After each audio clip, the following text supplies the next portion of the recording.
Olá, seja muito bem-vindo aqui a esse vídeo. Na aula de hoje eu quero falar com vocês aqui a respeito de cores na pixel art. As cores são um dos fundamentos mais importantes da pixel art porque é através dela que a gente consegue passar no nosso desenho sentimentos e emoções, tá bom? Então assim, sem mais enrolação, vamos começar falando das cores. Como é que a gente trabalha as cores na pixel art e das outras artes de modo geral? Geralmente a gente tem essas cores através de uma palheta, certo? E o que vem a ser uma palheta, né? Uma palheta, eu digo para vocês, deixa eu ligar aqui o meu laser. Pronto. O que vem a ser uma palheta? Uma palheta nada mais é do que a escolha de determinadas cores previamente que você tem ali. Ou seja, são cores que você escolheu antes de você fazer um desenho. Tudo bem? Então na pixel art é importante que vocês tenham a palheta de cores de vocês feita antes mesmo de você iniciar a sua pixel art. Isso por quê? Porque a palheta, você já tem as cores selecionadas ali, você já tem noção do que você vai pintar, do que você vai trabalhar e qual é a expressão ou a emoção que aquela pixel art vai ter. Porque através das cores você consegue detectar isso. Então, uma palheta de cor nada mais é do que um conjunto de cores que você escolhe previamente antes de iniciar o desenho. Então, por exemplo, se eu fosse querer fazer uma slimezinha aqui, o que eu faria? Eu faria uma slime, mas aí eu teria que pensar qual é a cor que vai ter essa slime. Então, se eu já tivesse a palheta já definida, eu faria a slime e depois eu já pegaria as cores da palheta e faria a pintura, pegando as sombras aqui, as partes mais claras. Se eu quisesse fazer ela com um tom mais escuro, eu pegaria os verdes aqui com a tonalidade mais escura para pintar. Ou seja, já ter a palheta aqui me ajuda no processo de, ao invés de eu pensar na cor depois de ter feito a base do desenho, eu já tenho as cores aqui, eu só faço pegar e pintar. Isso para todas essas slimes, e até mesmo na parte de você transmitir sensações. Por exemplo, essa aqui da lava, do magma. Coisas quentes geralmente tem tons amarelados, alaranjados, tons de marrom. Então se você já tem a palheta aqui, você já pode fazer um esboço, que é um esboço por mancha, pegar as cores mais claras aqui e pintar a borda, depois as cores mais escuras aqui e pintar o interior. Ou seja, você já consegue no esboço trazer as sensações. Se você pintasse, esboçasse só em preto aqui, talvez não fosse ser tão rápido ou tão interessante quanto esboçar já com as cores que você quer trabalhar, para já no esboço você já transmitir a sensação, já transmitir a emoção. Então essa é a vantagem de você ter uma palheta já escolhida previamente, você já consegue transmitir as sensações só pegando aqui e já jogando no seu esboço. Então basicamente a palheta ela é isso, ela é a seleção prévia das cores que iremos usar na nossa pixel art. Você já define ela aqui, já bota ela, pronto. Aí depois quando você for esboçar, você já pode esboçar diretamente com elas, ou então na hora que você for pintar você já pega direto aqui sem precisar parar para ficar escolhendo. E aí vem também uma outra questão. Eu preciso de muitas cores na minha palheta para fazer uma pixel art interessante? Não necessariamente. Você com poucas cores já consegue trabalhar, por exemplo, muitas texturas ou até mesmo muitas ambientações. Veja aqui, por exemplo, essa textura aqui, digamos assim, de água, né? Essa características de água. Você já consegue fazer elas com branco e umas tonalidades de azul aqui, 3 tonalidades de azul. Tem 4 cores nessa palheta e você já consegue fazer isso aqui. Ou seja, não precisa de 20 tons aqui na sua palheta para você fazer uma textura de água. Você já consegue com poucas cores fazer isso aqui, fazer tonalidades aqui de folhas, que tem verde, tons mais escuros de verde aqui embaixo. Ou seja, aqui tem 5 cores na palheta e já consegue fazer uma textura. Mesma coisa, madeira, pedras, tijolo, certo? Então a palheta você não precisa ter muitas, você com pouco já consegue montar algo interessante. Se fosse também desenhar um céu azul, como eu já desenhei com vocês na aula passada do Azeprite, teria também em torno dessas cores, branco, azul, tonalidade de azul mais escuro. Eu pegava essas cores da palheta e já ia trabalhando as manchas do céu. Então é para isso que serve essa palheta. Mas agora tem também aquela outra situação. Ok, eu preciso ter uma palheta antes de começar o meu desenho, preferencialmente, para poder agilizar o meu processo de criação. Mas aí fica aquela pergunta, como é que eu monto uma palheta de cor? Para eu montar a minha palheta, eu antes preciso ter duas perguntas que eu preciso me fazer. Primeiro, o que eu quero desenhar? Né? No caso, qual é o objetivo do meu desenho? Eu quero fazer um cenário completo? Eu quero fazer um personagem, eu quero fazer uma textura, o que eu quero montar? É a primeira pergunta. E a segunda pergunta mais importante que você tem que se fazer é o que eu quero passar com esse meu desenho? Ou seja, o que eu quero de atmosfera? Eu tenho que definir a atmosfera e a emoção que eu quero passar com esse meu desenho. Então eu posso querer montar um cenário e E esse cenário, eu quero passar uma determinada atmosfera, uma determinada emoção que a pessoa que estiver assistindo o meu desenho sentir. Através das cores a gente consegue transmitir essas sensações, sensações mais sombrias, sensações mais otimistas, felizes, sensação mais de mistério, tudo isso a gente consegue trabalhar através das cores. Então, são duas perguntas que a gente tem que se fazer. A primeira, o que quero desenhar, e a segunda, qual é a atmosfera ou emoção que eu quero passar com esse meu desenho. E para eu montar, para eu saber trabalhar essas atmosferas e emoções, vocês precisam entender também alguns conceitos muito importantes, que no caso, não sei se vocês já ouviram falar, é o termo HSV. Esse termo aqui, o HSV, ele vem do inglês, né? Que no caso é uma sigla.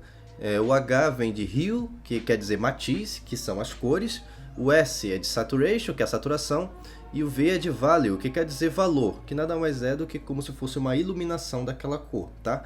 Em outras palavras, eu mostrei para vocês essa imagem aqui da nossa aula de Conhecendo a Zeprite. Inclusive, se você não assistiu a aula de Zeprite, eu vou botar em algum canto aqui da tela para você clicar e ir lá assistir essa aula de Zeprite, tá bom? E é importante que você saiba mexer no Zeprite, porque daqui a pouco eu vou fazer uma atividade no Zeprite e eu preciso que vocês já saibam para a gente poder mexer lá, tá bom? Então vai lá dar uma conferida e depois você pode voltar aqui. Mas resumidamente, ó, o rio aqui é a matiz. O que é a matiz? São as cores. Esse aqui é o meu círculo cromático. Percebam que ele tem várias cores. Tem o ciano, tem o azul, tem o roxo por aqui, tem o rosa, tem o vermelho, o laranja, o amarelo, o verde, ou seja, o que são isso aqui? São as cores da matiz. E o que é o S de saturation, que é a saturação? A saturação é a força dessa cor. Quanto mais aqui para a borda, perceba, quanto mais aqui nessa bordinha, mais forte é a cor. Perceba que esse azul bem nessa borda está bem forte. Quando a gente vai se aproximando aqui do centro, ele vai ficando mais fraco, vai ficando mais embranquecido, né? Vai ficando mais cinza também. Ou seja, por aqui nessa região mais cinzenta, quer dizer que essa cor está perdendo a saturação, ela está perdendo a força dela. O nível máximo de saturação é o nível máximo de força que essa cor tem, tá? E o V, ele é o V de valor e nada mais é do que a iluminação daquela cor. Isso quer dizer o quê? Quando eu aumento a iluminação do ambiente, ele vai sair de um preto e vai até que ele chega aqui, ó, um valor máximo é um ponto máximo aqui de iluminação dessa cor. Digamos assim, é a força máxima que aquela cor tem para se mostrar, tudo bem? Então, geralmente o valor você trabalha ele com iluminação. Quanto mais luz você vai botando, mais aquela cor vai ficando em evidência, até que ele chega aqui nesse ponto máximo de valor. Então, basicamente, nós temos aqui o H, S e o V, matiz, saturação e valor. E aí, como eu falei para vocês, essas três propriedades, você sabendo manipular essas propriedades aqui de cores, saturação e valor, você consegue compor uma palheta que vai conseguir transmitir uma sensação. E eu vou pegar aqui alguns exemplos para mostrar para vocês. A primeira, a gente tem, por exemplo, essa pixel art aqui. Percebam que as cores desse joguinho, ela tem um nível de saturação e um nível de valor relativamente grande. Então, não estou dizendo assim que a saturação é estourada, não. Estou dizendo que a saturação, ó, ela é elevada, ao mesmo tempo que o valor do ambiente é também elevado. E o que isso gera para nós?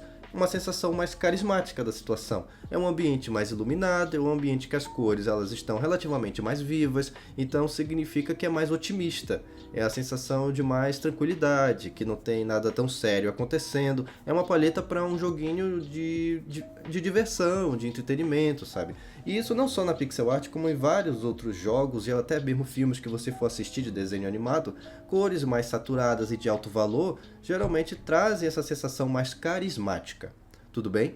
Agora, o contrário, acontece um fenômeno oposto. Quando você diminui a saturação e você diminui o valor, ou seja, se você diminui o valor da cor, aquela cor vai ficando mais escura, vai causando um ambiente mais tenebroso. Então, por exemplo, você vê pixel art desse jeito aqui, ó, que tem, ó, por exemplo, aqui o preto, tons mais acinzentados, cores com menos valor. Essa cor aqui ao fundo, ela não é preto, ela é uma espécie de verde um pouco azulado, mas ela tem um valor muito baixo, então é quase se aproximando de um preto, certo? Então, quando você diminui a força, olha a grama aqui, a grama com uma baixa saturação também, então você diminui a força da cor, diminui o valor dela, você cria essa atmosfera mais carregada, essa atmosfera mais pesada, essa atmosfera mais deprimente.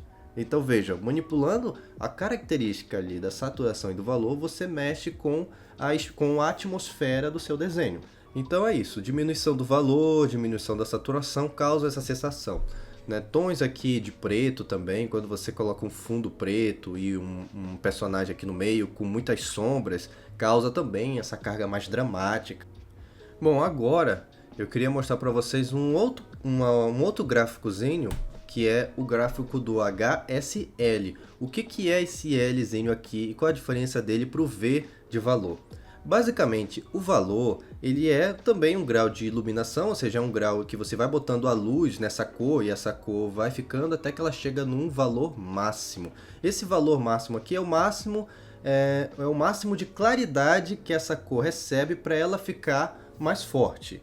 Ou seja, em outras palavras, eu posso aumentar demais o valor aqui e a cor vai chegar nesse ponto máximo, mas essa cor ela não vai ficar branca, tá? Por quê? Porque a luz aqui, ó, o lightness, quando você bota a luz, ele vai sair de um preto, a cor vai ficando mais iluminada, até que ela chega aqui mais ou menos na metade dele com um valor máximo. Esse valor máximo aqui, ele tá mais ou menos por aqui nessa outra tabela. Só que aí, se você for continuar botando luz, essa cor vai começar a ficar mais embranquecida. Vai chegar um ponto, ó, que a cor vai desaparecer, ou seja, o valor dela vai praticamente sumir e ela vai ficar totalmente branca. Ou seja, quando você coloca esse L de luz aqui, a luz dessa cor vai aumentar, mas vai aumentar tanto que tudo, ó, vai ficar branco. Então, nesse ponto máximo de luz aqui, todas as cores do círculo cromático ficam brancas. Mas por que elas ficam brancas? Porque tem muita luz nesse ambiente. E isso é o que acontece, isso aqui na verdade simula o que acontece com os nossos olhos, na nossa visão. Se você aumenta demais a iluminação de algum ambiente, vai chegar um ponto que vai entrar tanta luz no seu olho que você vai enxergar somente o branco, você não vai enxergar mais nada em um ambiente excessivamente iluminado, tudo bem? A mesma coisa seria o contrário, né? Se você diminui muito a luz do ambiente, vai chegar ao ponto que você não vai enxergar nada, você vai ver apenas preto. Só que, claro, o nosso corpo tem um sistema aí pra gente se proteger, tem a vitamina A e tal, que a gente consegue enxergar no escuro, mas tecnicamente falando, se você ligar uma câmera de celular, você não vai conseguir filmar nada no ambiente totalmente escuro, tá? O ponto em comum do valor com a luz é que aqui embaixo, onde tem baixa iluminação, também tem baixo valor. Se você aumenta a luz, o valor também vai crescendo junto, só que aí, na metade da iluminação aqui no meio, o valor já fica máximo, ou seja, é o máximo que aquela luz, que aquela cor consegue se expressar. A partir do momento que você aumenta mais a iluminação, essa cor ela vai começar a ficar mais embranquecida. Então, tecnicamente falando, ela vai começar a ficar fraca, até que a cor vai sumir e no lugar dela vai ficar a cor branca. Ok. A gente vai ver na prática daqui a pouco lá no Azeprite como é que essas duas propriedades aqui elas funcionam e você vai perceber no círculo cromático como é que elas se diferenciam. Mas se vocês quiserem também aí anotar em textos o que é cada coisa, eu tenho aqui essas informações que vocês podem ver, né? O HSV, que é o Hue, Saturation, Value, que o componente valor mede a intensidade da luz.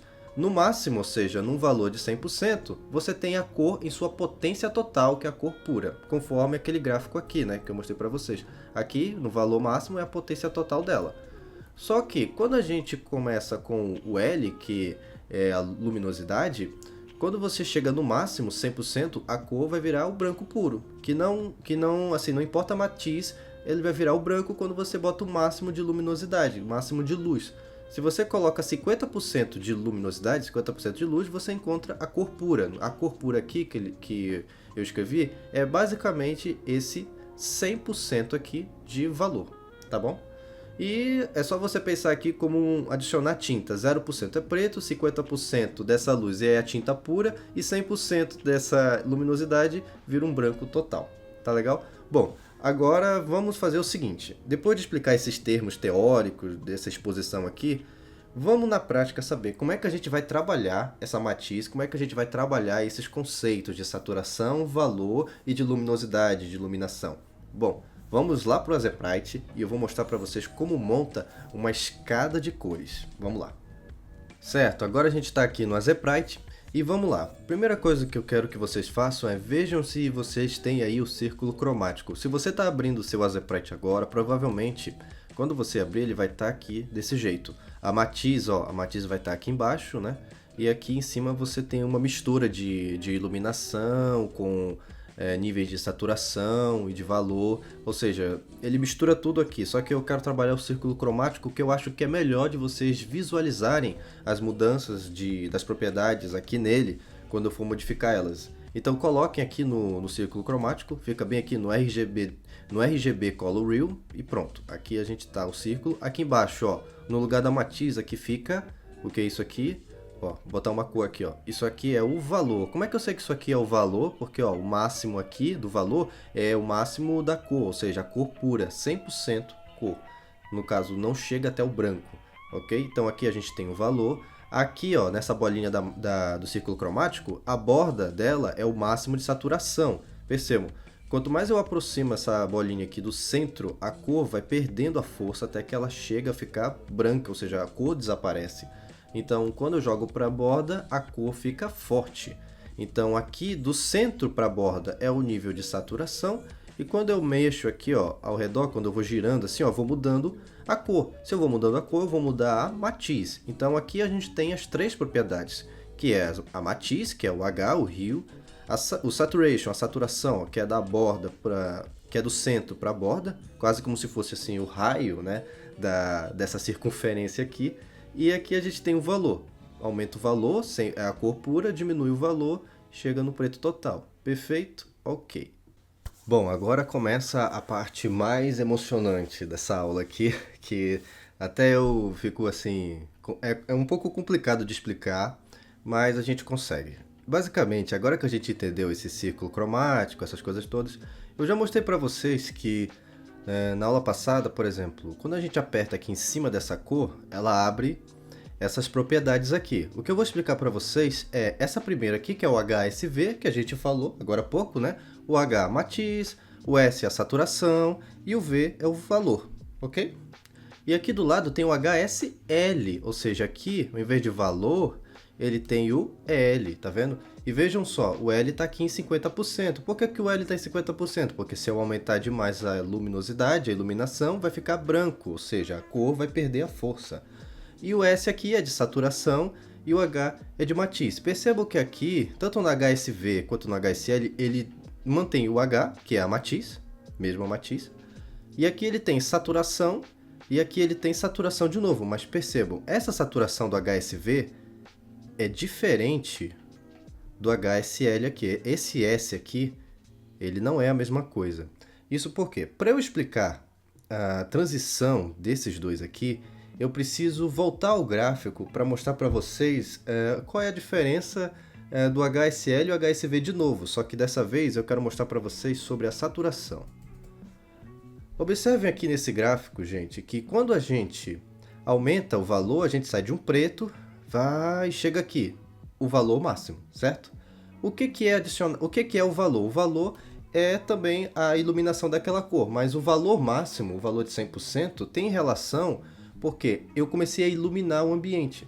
Então estava aqui preto, né? Tanto o valor quanto a iluminação estavam aqui zerados. Eu vou jogando a iluminação do ambiente, vai ficando mais claro naturalmente. A iluminação aumenta e o valor começa a aumentar porque está tendo mais luz, tudo bem?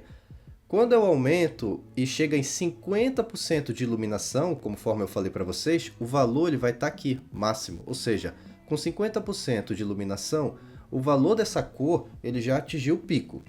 Mas e se eu continuar aumentando a iluminação excessiva vai fazendo com que com essa cor ela vai perdendo as forças e vai ficar no final branco. Ou seja, a cor aqui, que no caso é o ciano, ela vai desaparecer. E o que é a cor desaparecer se não diminuir a saturação? Então, na verdade, esse gráfico aqui, ó, conforme você vai subindo, chega bem aqui, 50% de iluminação, o valor ele é máximo. Quando eu continuo a aumentar a iluminação, vai subindo até ficar no branco. Então, esse valor, ele está bem aqui. Aí eu vou aumentando a iluminação, a saturação ela vai começar a cair.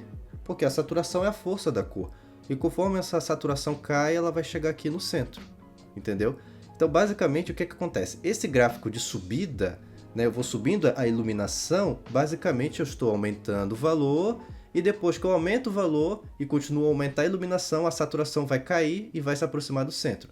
Então essa subida é quase como se fosse esse 90 graus aqui, ó. Tchá, tchá. Aqui para o centro. Entenderam? Então, esse é o grande ponto. Então, quais são as maneiras de eu fazer com que a cor perca a saturação? Eu posso fazer ela perder a saturação, ó, aproximando essa cor de um branco aqui. E no caso, esse branco aqui nada mais é do que adicionar luz. Então, quando eu adiciono luz em excesso, eu faço essa cor perder a força, eu faço essa cor ficar desaturada. E também eu posso fazer com que essa saturação ela fique mais fraca adicionando tons de cinza. Adicionando aqui, no caso, tons de cinza e diminuição do valor. Ou seja, eu consigo fazer a saturação sair daqui para cá, para esse meio. Daqui para cá eu desaturei. Vai sair de um ciano vivo para um cinza com um valor baixo. Então aqui basicamente eu vou adicionar... Melhor, vou adicionar não. Eu vou retirar valor dela. Então o valor vai cair. E quando eu vou diminuindo a saturação, eu vou adicionar tons de cinza. E aí vai chegar nesse ponto, ok? E aqui no Azeprite o que a gente tem é basicamente a mesma coisa. Bem aqui, ó, vou botar bem aqui a... Vou até aumentar aqui mais essa roda de cores. Bem aqui o gráficozinho, ó. Esse S bem aqui, o que ele está dizendo pra gente nesse HSV? Ele está dizendo, eu vou desaturar essa cor, eu vou fazer essa cor perder saturação adicionando luz. Então observe aqui, ó. O L aqui do HSL está em 50%. Se eu puxo essa saturação para cá para a esquerda, ó, eu vou desaturando essa cor, percebe que a bolinha aqui vai se aproximando desse centro. Esse centro é branco, ou seja, eu estou adicionando iluminação, estou adicionando luz para desaturar. Então olha só como ficou aqui o L. O L estava em 50, agora está em 65. Eu diminuo aqui essa saturação, eu vou aumentando a luz. Está chegando em 76, entendeu? Então é uma desaturação, ó, adicionando iluminação, e a bolinha aqui do círculo cromático vai se aproximando desse centro, até que quando chega aqui, pá, fica o branco total, ou seja, vira o máximo de iluminação, e a cor aqui, ó, até se perdeu. Então, vamos lá, ele bota o vermelho aqui por padrão, mas era um laranja, lembra? Então, basicamente é isso. Então eu posso fazer também, é um vermelho, eu vou aumentar aqui a saturação, ó, eu vou aproximar a bolinha da borda. Se eu estou aumentando aqui a saturação, eu estou o quê? Eu estou diminuindo a iluminação excessiva. Então, vou puxar até que chega lá o máximo de saturação. A iluminação está em 50%, certo? Diferentemente desse de cima, percebam que enquanto esse S aqui de cima, de saturation, eu desaturo adicionando iluminação, esse S aqui de cima, ele vai desaturar adicionando esse tom de cinza aqui. Observa, esse cinza aqui, o que é o cinza? O cinza nada mais é do que um branco, só que com 50% de valor, ou seja, é um branco escurinho, né? Um branco com baixo valor. Então observa só o que vai acontecer agora. Se eu for diminuir aqui essa saturação, ó, vou aproximar ela lá daquele cinza, olha o que acontece ali no meu gráfico, ali no meu círculo cromático. Eu estou diminuindo a saturação, eu estou aproximando, eu estou afastando a bolinha da borda e aproximando ela do centro. Ao mesmo tempo o valor ali está caindo. Por que o valor está caindo? Porque a intenção dele é transformar aquele ali num cinza. Então eu vou diminuindo a saturação, o valor vai caindo, a bolinha se aproxima do centro, diminuindo a saturação, vou diminuindo até que a bolinha ela vai chegar lá no centro e o nível aqui de valor fica em 50%. O valor caiu, certo? Então, o que é o cinza? O cinza, por que o valor ele teve que ficar em 50%? Porque se o valor tivesse em 100%, seria branco. Então, eu estaria desaturando ele com branco. E quem desatura com branco, ou seja, quem desatura com o máximo de iluminação, é esse primeiro gráfico que a gente viu aqui, ó. Ele desatura aumentando a iluminação do ambiente, certo? Então, de novo, aqui, vou botar aqui o vermelhinho de novo. Eu sei que pode parecer confuso, mas a primeira é desaturar botando iluminação. Eu diminuo a saturação, aproximando do centro e aumentando aqui, ó, a iluminação do ambiente. É a primeira forma. A segunda é, eu vou aqui, ó, perceba, eu vou diminuindo aqui a saturação. Conforme eu diminuo a saturação, o valor aqui vai caindo, tá vendo? E aí eu vou diminuindo a saturação, o valor vai caindo, diminuindo o valor até aqui, pá, chega nesse ponto aqui. A última coisa que eu queria falar aqui também dessa tabelinha aqui é com relação ao valor. O que é o valor? O valor ele vai do 0 de luz até 50% de luz. O 50% de luz, como a gente já viu aqui, ó, 50% de luz é o 100% de valor. Ou seja, é o máximo que aquela cor fica viva antes dela perder a saturação, certo? Então, se eu for diminuir o valor aqui, ó, desse vermelhinho, é só a gente olhar. Eu diminui o valor aqui. Se a gente vai para o gráfico, o L ele está começando a cair também. Ó. Era 50, agora está em 34. Aí se eu for diminuindo o valor, o L também diminui. Se eu for diminuir o valor, o L também diminui. Ou seja, a iluminação está caindo. Se eu diminuo o valor, eu diminuo a iluminação. E vice-versa. Se eu estou diminuindo a iluminação, eu estou diminuindo o valor também. Se eu for aumentar o valor, eu vou aumentar o L. E se eu botar no máximo de valor, 100% de valor, ele vai estar em 50% de L e 50% de iluminação. Esses termos, todos eles estão muito conectados, então às vezes pode parecer uma bagunça. Mas aqueles dois gráficos lá que eu mostrei para vocês, eles fazem a gente enxergar melhor como é que isso aqui funciona, tá bom? Basicamente é isso aqui que eu queria mostrar para vocês, para entender na prática como é que você trabalha esses dois conceitos. Esses três, na verdade, essas quatro siglas, né? O H, S, o V e o L, e como eles estão relacionados. Agora eu quero falar com vocês a respeito disso aqui, a matiz, a mudança de cores. Como é que eu trabalho a mudança de cores a depender justamente do clima que eu quero passar? E a primeira coisa que eu queria falar com vocês é a respeito da própria iluminação do ambiente. No caso assim, quando a gente pensa em ambientes mais claros, geralmente para a gente fazer um desenho, né? A gente está pensando assim em ambientes diurnos, né? Ambientes de dia, ambientes que têm mais luz solar. E quando a gente pensa em ambientes mais escuros, a gente pode lembrar de ambientes mais noturnos, certo? Agora, aí que tem um ponto. Existe uma psicologia das cores, que eu não vou detalhar muito aqui, porque senão a aula vai ficar muito grande e vai ser muita informação. Mas para fechar bem, entenda uma coisa. Quando a gente for aumentar a luz, a gente está aumentando a presença do sol, a gente está aumentando a presença de cores mais quentes na nossa matiz, tá? Cores como amarelo é o ponto extremo, amarelo, e depois laranja, vermelho. E quando a gente está aproximando de um ambiente mais noturno, de um ambiente mais escuro, a gente aproxima ele de um azul. Por que o azul? Porque o azul é uma cor mais fria, a cor é uma cor mais gélida, certo? Então, quando a gente vai pensar num ambiente de noite, a gente não tem que pensar somente num preto ou num cinza escuro, a gente tem que pensar em tons mais azulados, porque é justamente a presença de tons azulados que vai dar uma característica mais fria para aquela noite, enquanto que ambientes mais diurnos, de dia, tons mais perto do amarelo, tons mais amarelados, costumam trazer uma sensação de mais calor, da sensação mais diurna, de dia, aquele calor das manhãs, tá? Vamos partir desse raciocínio básico de que o ambiente noturno é azul e no ambiente diurno é tons mais amarelados, para a gente criar uma certa lógica aqui. Então vamos montar uma paleta de cor modificando a iluminação, o valor, a saturação e a matiz. Observam só como essas coisas vão ficar. Eu posso escolher alguma cor, por exemplo, eu posso escolher esse roxo aqui ou esse rosa, mas o legal que vocês entendam também é que, por exemplo, se eu escolho esse rosa aqui, eu vou precisar fazer uma transição para azul, que é aqui, e vou fazer uma transição para o amarelo, que está lá do outro lado, tá vendo? Tá vendo? Tá aqui. Então, basicamente, na minha paleta, se eu for fazer uma transição do azul para o amarelo, eu vou pegar basicamente tonalidades que vão disso tudo aqui, ó, vão navegar por tudo isso aqui, tá vendo? Então eu vou trabalhar desse lado do círculo cromático. Se eu fosse escolher um verde aqui, por exemplo, eu vou pintar uma grama, uma planta, aí eu quero fazer o jardim pela manhã. Então o verde vai ter não só mais valor ou mais iluminação, como também ele vai aproximar de tonalidades perto do amarelo, certo? E se eu fosse pegar e montar, por exemplo, um jardim à noite, vai diminuir a iluminação, vai diminuir um pouco mais o valor, mas olha, a paleta vai se aproximar, ó, de tons azulados, entendeu? Então se eu fosse mexer nesse verde, eu trabalharia essa área aqui do círculo, que é praticamente, se você passasse uma linha reta aqui, basicamente as cores por aqui ficariam desse jeito, nessa metade desse círculo, e as cores aqui de baixo vão ficar desse jeito, porque a referência é o amarelo e o azul, certo?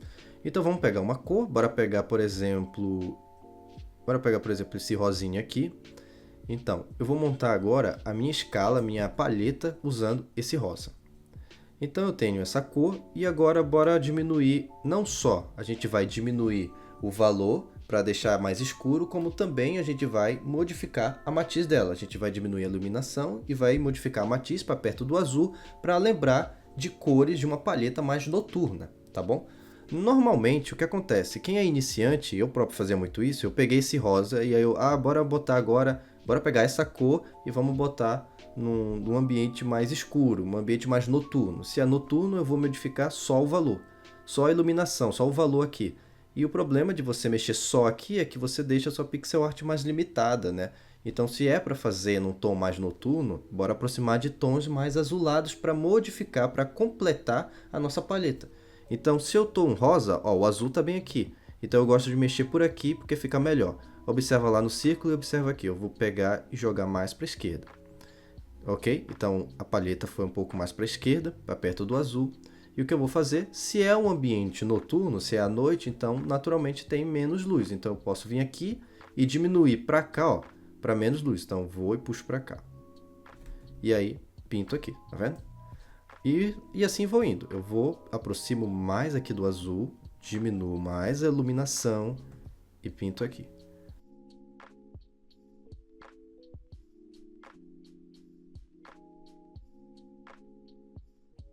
Pronto. E aqui a gente tem uma transição, olha. Vai do rosa aqui e vai indo até chegar no azul escuro. Que você vai diminuindo lá a iluminação. E não só você diminui a iluminação, como também você está modificando a matiz. Tá? E por que eu escolhi mexer na iluminação? Porque naturalmente quando você mexe na iluminação, você está mexendo no valor aqui embaixo também. Então no fim a gente está trabalhando todas essas propriedades, certo? E agora quando a gente for aumentar a presença da luz solar, ela vai se aproximar de cores mais quentes, ou seja, no círculo cromático, vamos aumentar um pouquinho a iluminação, ao mesmo tempo que vai aproximar essa matiz do amarelo. Percebe? Se eu for aumentar a iluminação, vai chegar perto do branco. E os dois extremos dessa minha paleta sempre vai ser isso. Um preto de um lado, que é quando tiver o nível mais baixo de iluminação, inclusive não é o preto total, posso botar o preto total aqui. E o ponto mais alto de iluminação, que vai ser o branco. Então vai ser sempre os dois extremos, o preto e o branco lá para cores mais quentes. Então vamos continuar aqui, vamos aumentar a iluminação e bora jogar esse rosa mais para o amarelo. Eu não vou pegar daqui e jogar para lá porque eu tenho que passar por aqui, dar a volta e chegar no amarelo. Então eu jogo mais para a direita, aqui, foi. Aumento aqui a iluminação, aumento.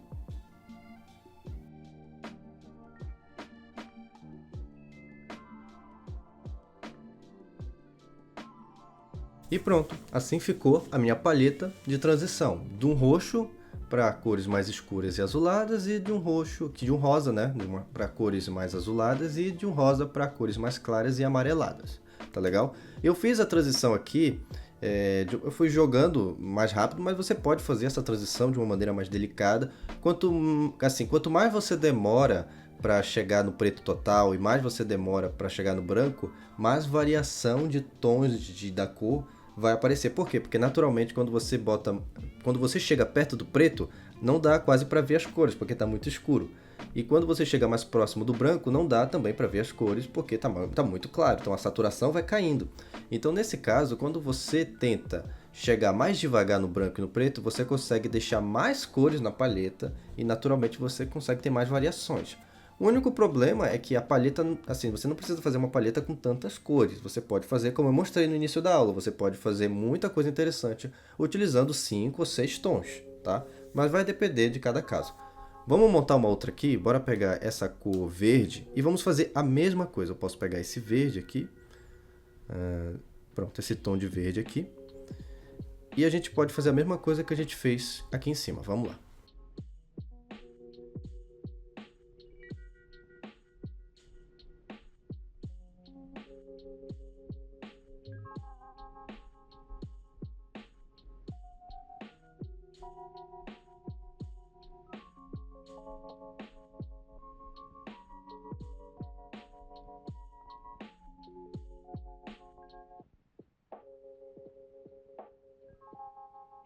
E pronto, aqui tem a nossa paleta de cores, ó. A gente vai de uma transição, então, do lado aqui esquerdo, com cores mais frias, né? Cores mais frias, cores com menos iluminação, cores noturnas.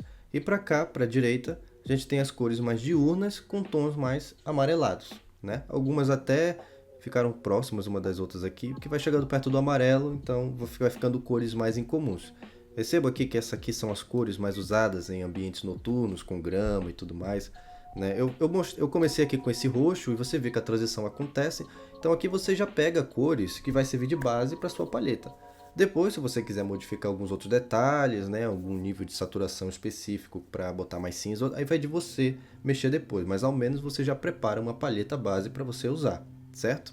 Então, se vocês olharem para essa palheta, ó, se você for pegando de cor em cor, o que que você percebe? A gente trabalhou mudança de matiz, no caso, a gente trabalhou mudança do Hue, que é o H, e a gente também trabalhou com mudanças de saturação, principalmente quando a gente aumentou a iluminação do ambiente, foi desaturando por excesso de branco, e a gente trabalhou mudança de valor. Então, no fim, a gente montou uma palheta com HSV, tá? Isso aqui é o HSV, gente. Muito, muito fundamental para a gente saber trabalhar aí, para montar nossas palhetas em pixel art. Agora, vem um outro ponto. Como eu falei para vocês, tem muita gente que é iniciante, que trabalha muito a palheta modificando só o valor, tá? E assim, você pode montar palhetas só modificando o valor, testar e ver como funciona. Na verdade, tudo isso aqui também é muito relativo, né? Apesar de ter uma regra e ter uma lógica, é muito relativo. Você pode montar cores modificando só o valor e vai ficar uma coisa até interessante. Pode trabalhar com cores modificando muito mais a saturação, seja uma saturação você diminui ou aumenta por excesso ou falta de branco, ou por excesso e falta de cinza, que nada mais é do que o cinza é um tom de branco com 50% de valor, como vocês viram, ou montar palhetas com mudanças somente de matiz.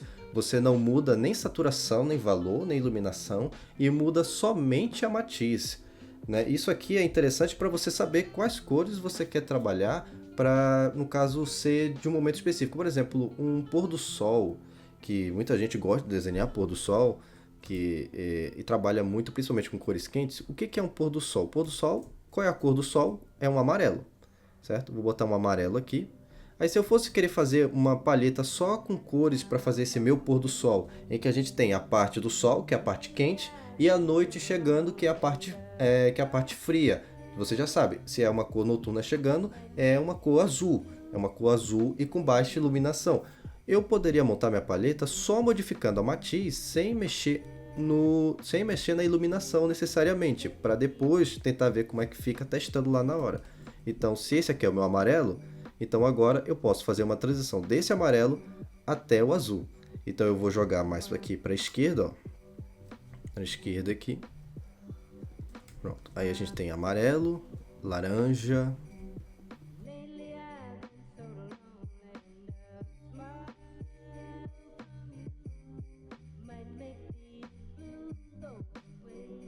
E pronto. Aqui a gente já montou uma palheta, ó, com poucas cores, e essa palheta aqui, ela no caso tem somente mudança de matiz, ou seja, somente mudança de hue, de H, certo? E eu poderia montar uma outra palheta só mudando valor, só mudando saturação, ou mudando as três, certo? Então, veja, é um pouco relativo, ao mesmo tempo depende do seu propósito, e às vezes é legal você ir testando, você ir olhando, avaliando, fazendo uns testes, fazendo uns estudos, vai que você descobre umas combinações interessantes. Quando você descobre uma combinação legal, você vai ver, você vai deixar salva essa palheta para usar várias vezes depois. Geralmente a gente fica muito perdido na hora de decidir as cores, mas da feita que a gente acha a palheta, deixa ela salva, a gente vai usar ela depois por muito, muito tempo. E uma outra propriedade interessante que você pode usar também aqui no Azeprite, se você vai aqui em Edit e você vem aqui no Adjustment e Hue Saturation, ó, matiz e saturação, vai abrir essa janela para você, ó. Tá vendo o HSV? Esse A aqui é o A da transparência, se eu diminuo aqui, ó, a cor fica mais transparente, até que ela some. É essa parte aqui de baixo, que eu já expliquei na aula passada. Mas basicamente aqui tem o HSV, ou seja, se você vê que essas cores não ficou no nível de saturação que você queria, você pode diminuir a saturação, ó, tá vendo? As cores vão ficando mais, vai desaturando, e se eu diminuir mais, percebo, é uma desaturação que acontece botando branco, ou seja, eu faço essa cor perder a força colocando excesso de iluminação. Então, botando aqui no 0, que é o normal, eu posso também aumentar a força dessa cor, aumentando a saturação, retirando mais excessos de branco e retirando mais excessos de cinza, tá vendo ali, ó? Nessa aqui que tinha branco, as cores ficaram mais vivas lá. Aí eu volto aqui para o 0, caso eu não goste também. E também, além da saturação, você pode mexer o valor. Se eu diminuo o valor aqui, ele vai se aproximando do preto. E se eu aumento o meu valor, ó, fica até interessante aumentar mais o valor, porque eu percebi que os tons aqui ficaram pretos demais. Então não dava nem para ver direito essa transição aqui. Agora que dá para ver melhor. Aqui ainda continua muito escuro. Enfim, é uma ferramenta que você pode utilizar também para facilitar na montagem da sua palheta. Isso aqui só é aplicado quando você aperta em Apply. Se você não aperta Apply, você só está vendo. Então, vou diminuir aqui. Além disso, você pode trabalhar a mudança de matiz aqui em cima. Muita gente se perde nessa mudança de matiz, mas basicamente, mudar a matiz significa eu vou trocar a cor. Imagina que é como se você estivesse girando o círculo cromático, tá? Então, por exemplo, se eu for jogar para a direita, tá vendo esse azul aqui nessa matiz, ó? Por isso que eu montei também essa palheta que eu queria mostrar, é bem interessante. Esse azul, ele tá aqui nessa parte esquerda. Se eu for jogar essa matiz para a direita, ó, percebe que o azul ele vai se deslocar até que ele vai chegar do outro lado. Então o azul que estava aqui foi para cá para a direita e o amarelo que estava aqui foi para cá para a esquerda. O que está acontecendo? Eu estou mudando as cores de posição.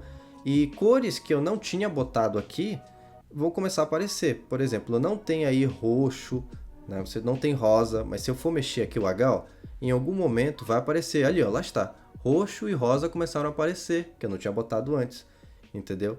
Vai começar a aparecer verde, tons de verde. Essas mudanças de matiz aqui é que ela começa a trazer cores que antes não estava lá na sua combinação. Aí você pode ver de repente quais cores melhores aparecem ou não. É uma outra ferramenta interessante para você usar para montar suas palhetas, tá? Muito bem, galera. Então agora que a gente já viu como trabalhar a matiz, vocês viram, né? Uma situação assim bem minuciosa, né? Que você tem que ir testando, fazendo, até montar uma coisa que você acha que fique legal. Você pode levar em consideração aquelas informações iniciais: maior saturação, maior volume, mais otimismo, menos saturação, menos volume, mais pessimismo, mais ambiente dramático, né? Mas existe uma teoria também por trás que eu queria comentar com vocês, que é a chamada teoria das cores, né? Que é muito famosa. Então, basicamente, existem os círculos cromáticos aí ao redor das nossas artes, né? Só que a gente trabalha com esse estilo aqui, o RGB. O RGB ele é um estilo de cores que funciona para ambientes digitais. A pixel art é uma arte digital. Então a gente trabalha com o RGB. Essas outras aqui, o CMYK, o RYB, eles são cores mais voltadas para a parte gráfica, para a parte física, fora do digital, tá? E nesses aí eu não tenho tanta experiência. Eu tenho experiência no digital, que é o RGB. Basicamente ele se comporta como acontece nos nossos olhos. A luz branca que a gente recebe aqui na Terra, que vem do Sol, ela é branca, mas ela tem todas essas cores que aparecem depois. Se você pega o vermelho, o azul, se você pega a luz verde, a luz branca, todas as luzes, todas as cores em formato de luz e junta elas, vai ficar branco, tá? Diferentemente do que acontece com as tintas da vida, né? Se você pega a tinta guache azul, amarelo, misturar todas as tintas, não vai ficar branco, vai ficar preto. É por isso que esse preto aqui é a representação para essas pinturas que acontecem no ambiente físico, né? As tintas, elas ficam pretas quando se misturam, já as luzes, quando elas se juntam, elas ficam brancas, tá?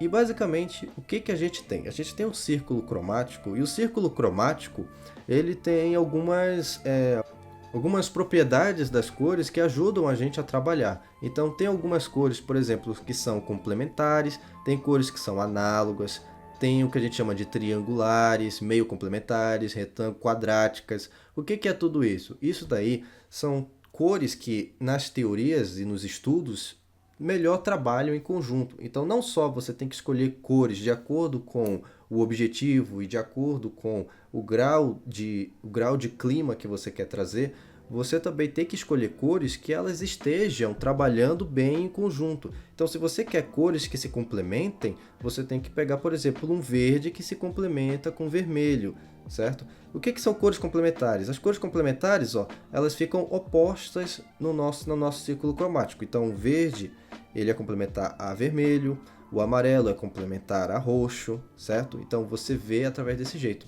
Cores análogas são cores que estão uma pertinho da outra, então quais são as cores análogas do verde? Temos esse azul aqui, um verde mais claro, né? As cores triangulares que formam um triângulo, literalmente, né? Então tem o verde, tem o roxo, tem o laranja. Então vocês conseguiram entender a situação, né? Então você pode usar cores complementares análogas, triangulares, para utilizar na sua palheta.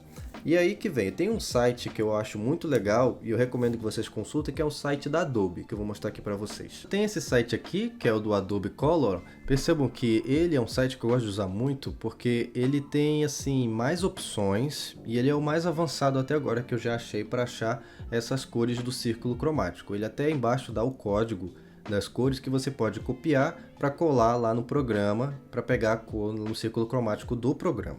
Então, por exemplo, ele tem aqui as cores análogas, que são cores vizinhas, tá vendo? Essas cores vizinhas, elas têm uma harmonia entre elas, de uma maneira que você, às vezes, com ela, reforça a sensação que você quer passar. Se é um ambiente quente, ó, as cores análogas, elas vão trabalhar esse ambiente quente aí. Se você quer um ambiente frio, as cores análogas aqui de azul, chegando ao roxo, o ciano, vão ajudar também a criar essa sensação, certo? Todas essas teorias de cores aqui, monocromático, trio complementar, todas elas são cores estrategicamente guiadas para ajudar você a criar um ambiente harmônico com essas cores, para você não escolher aleatoriamente. Então aqui já tem o norte, certo? Então, por exemplo, também tem as cores monocromáticas. As cores monocromáticas, como o nome já diz assim, o que é o monocromático? É a mesma cor, é o roxo aqui, só que muda apenas o quê? A iluminação.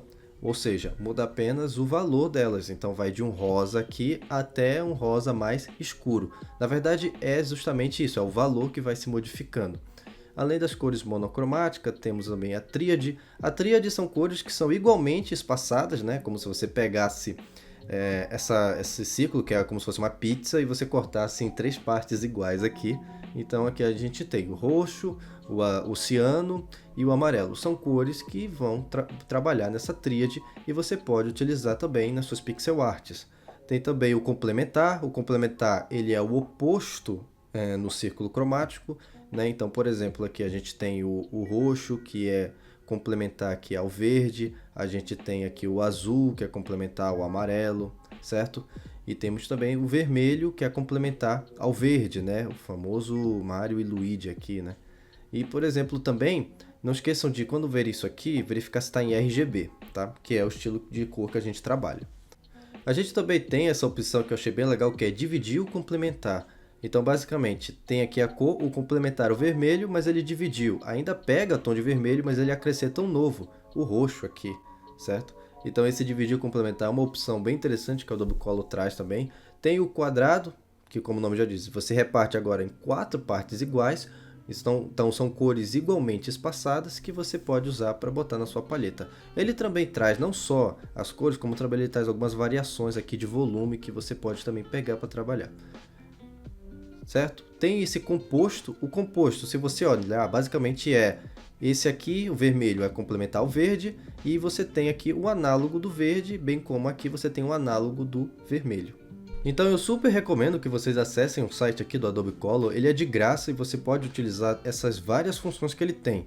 Eu prefiro muito mais ele do que usar o círculo cromático do Azeprite para achar as cores, porque eu acho que o do Adobe Color é muito mais avançado. Então vamos ver na prática aqui agora algumas pixel arts que aplicam esse conceito. Aqui, por exemplo, esse cenário todo, você vê, ele tem essa cor mais terrosa, essa cor de caverna, né, que gira em torno aqui de um laranja, um fogo ali amarelo, vermelho. Então são cores análogas que estão aí sendo utilizadas no fundo. E essas cores análogas, percebo que elas ressaltam essa sensação de um ambiente terroso, né? E a roupa aqui dos personagens, olha, por exemplo, o cabelo deles é laranja, terroso, amarelo, que combina com o cenário, ao mesmo tempo que a roupa deles é azul. Por que eles escolheram esse azul para servir de roupa? Se a gente for olhar lá nessa roda cromática e pegar aqui, por exemplo, esse tom de laranja, você vê que o laranja aqui, ó, ele laranja, amarelo, vermelho, ó, ele é complementar ali as regiões de azul, tá vendo? Então se você passa o mouse aqui, ó, você vê que azul até o ciano vai pegar. Então eles escolheram aquele azul para complementar com aquele laranja. Então pegando também uma outra pixel art, do jogo At Home Alone, você vê que o cenário, por exemplo, é o quê? É praticamente monocromático. Ele só muda a variação de volume. Então você vê aqui, né, o branco, que geralmente combina com muita coisa, mas aí você tem o cenário aqui, com mais claro aqui de volume e tudo mais. E por fim, a gente tem esse clássico aqui, que no caso você vê que tem 4 cores principais. A gente tem um roxo, a gente tem um verde, o amarelo e o azul da armadura, além, é claro, do vermelhinho aqui. Então são 5, né? O vermelhinho da bandeira. Dá pra gente perceber, tanto o roxo e o verde, eles são complementares, o roxo e o verde. Se você for olhar aqui na roda de cores, ó, e você bota complementar, tanto o roxo quanto o verde, ó, eles estão em lados opostos. Então aqui a gente tem a primeira situação. O roxo das nuvens e o verde são complementares. E o amarelo e o verde, se você for olhar na roda de cores, o amarelo e o verde estão próximos aqui, então eles são análogos. Observa só, se eu boto no verde, ó, o amarelo e o verde são análogos, então as pilastras são de cores análogas. Então tudo aí foi se encaixando de acordo com essas teorias, nada foi aleatório, foi escolhido de acordo com os princípios da teoria das cores. Mas então foi isso aqui que eu queria comentar com vocês, eu espero que vocês tenham gostado dessa aula. Se vocês, essa aula aqui vai servir mais como um exemplo, né?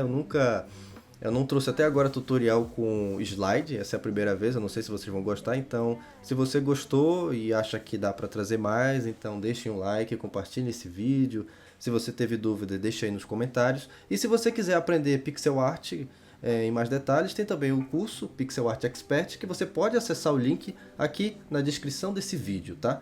Desde já, muito obrigado. E se você ainda não assistiu lá a nossa aula de Azeprite, eu vou deixar um card aqui desse lado, e eu já cheguei a postar animações em pixel art nesse canal também, então aqui desse outro lado eu posso deixar uma playlist de animações em pixel art aqui do canal.